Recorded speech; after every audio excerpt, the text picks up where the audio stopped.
In this video, I'm going to explain the 5 stages humanity will traverse in the open contact process.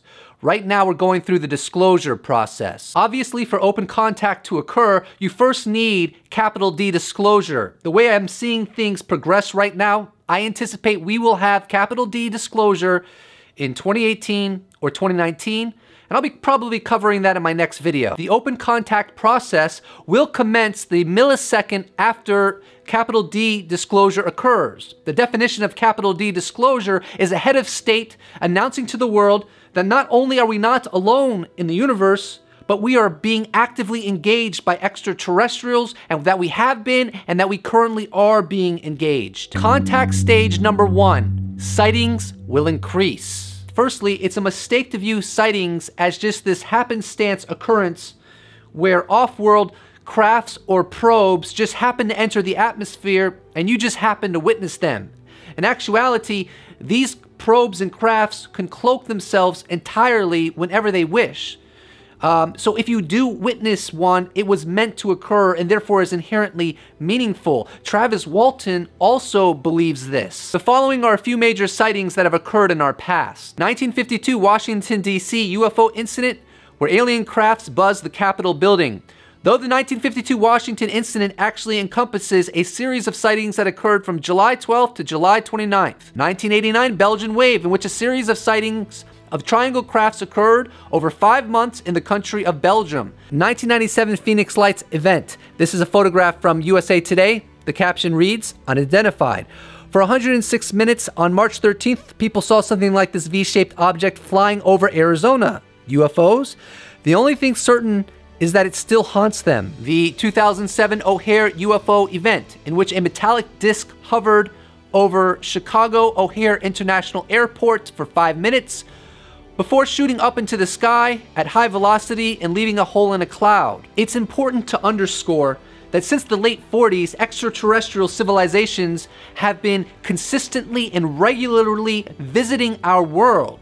And they have been doing this all the while the entire Earth, at least officially, has denied that they are visiting us.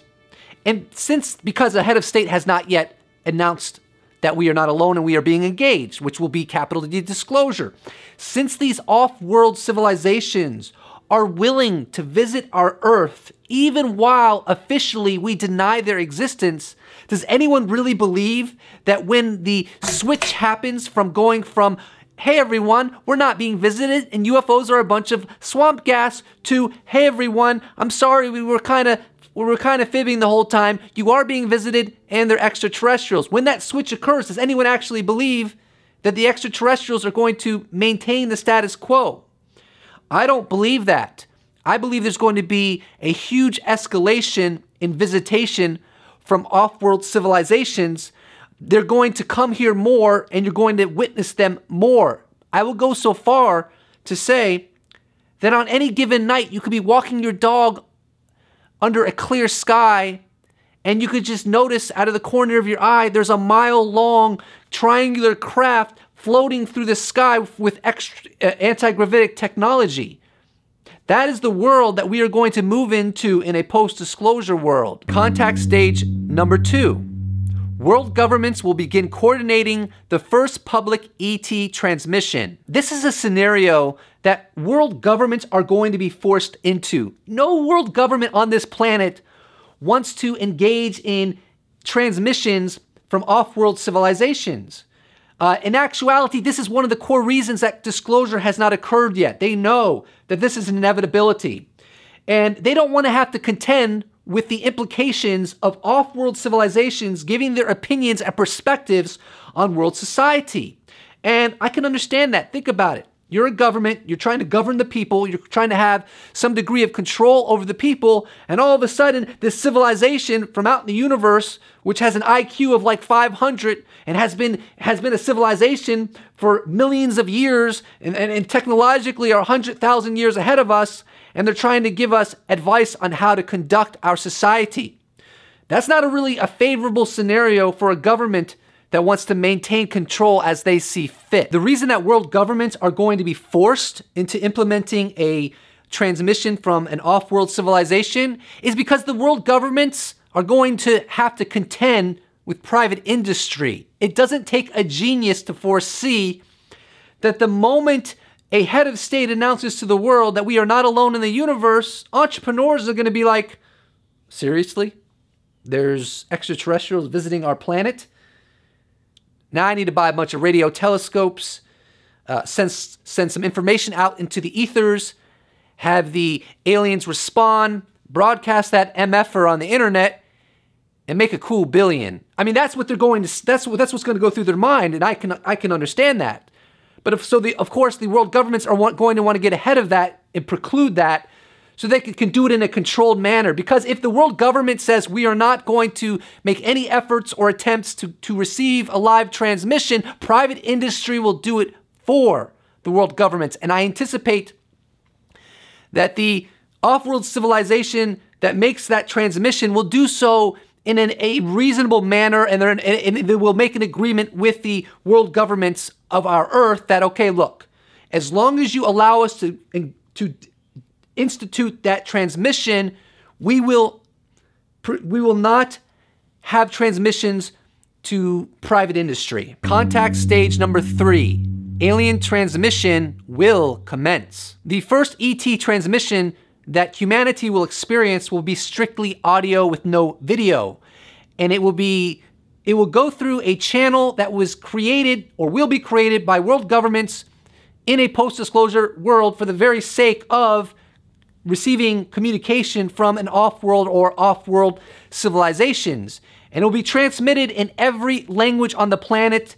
The off-world civilization, with all their technology, will have no problem doing that, and a whopping 98% of humanity will listen to it when it occurs, and a whopping 100% will listen to it as a whole, because some people might miss it when it's live. And this will have a healing effect upon humanity.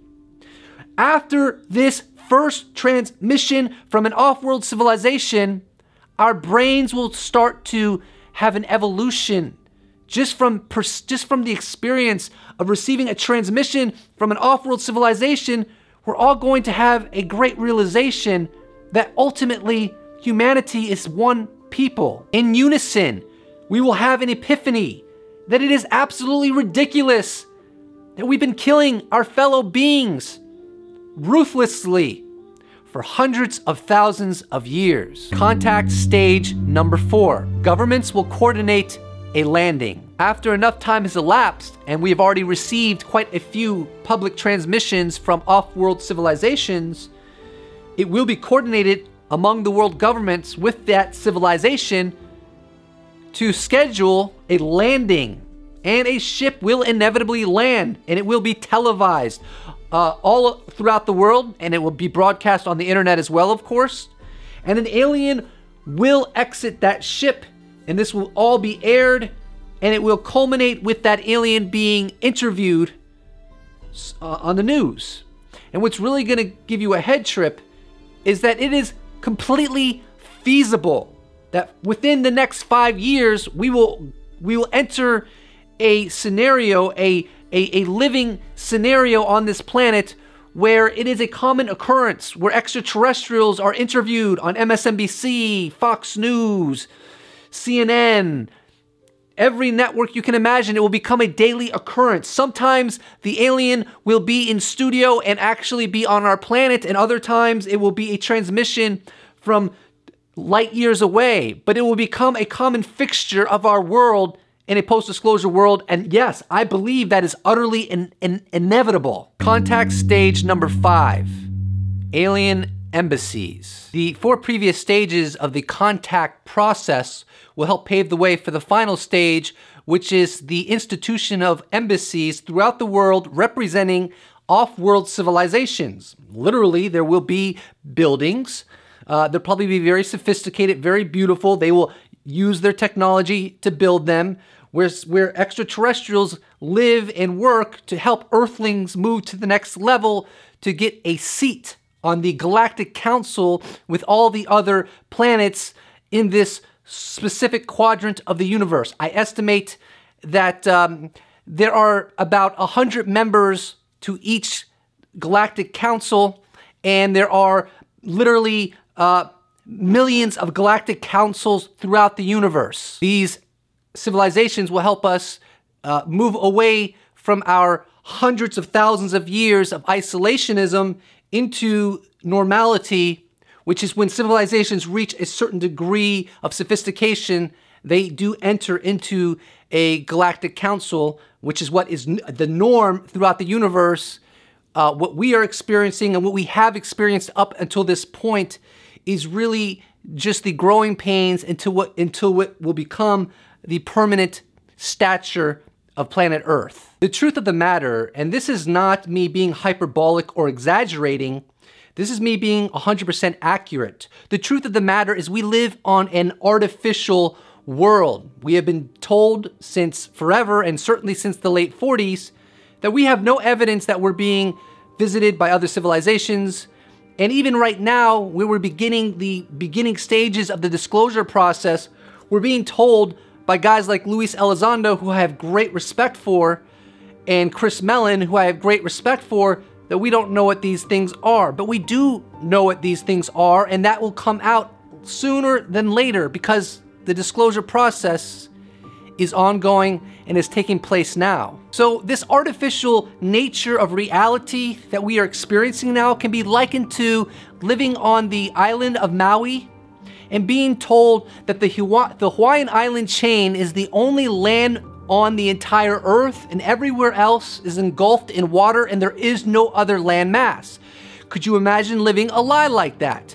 If that's what you knew and that's what society told you and no one ever explored beyond those islands to discover other land masses, you could live your entire life from birth to death believing there's no other land. It's basically a water planet and there's this little enclave of islands that's a complete anomaly on planet Earth. Now, obviously, these 5 stages of contact that I have conveyed to you is speculation. But what I will say is this. If there are extraterrestrials, and if they are visiting our planet, then it would shock me if sometime after disclosure, they didn't make their presence more revealed than prior to disclosure. And I'm convinced that if there are extraterrestrials, which I think is self-evident, look at the evidence of all of the visitations of all of the UFOs that are tracked on radar and so forth, inevitably contact is going to occur. So everything I went over in my 5 stages are plausible. Some of them are perhaps inevitable. Please don't forget to subscribe. And if you would like to support this channel, I have a whole bunch of t-shirts that exude the disclosure vibe. Links in the description, or you could even become a patron, and links also in the description for that. Thank you so much. And another way you can support me is just to slap a like on this bad boy. I really appreciate it, and I will see you in the next episode.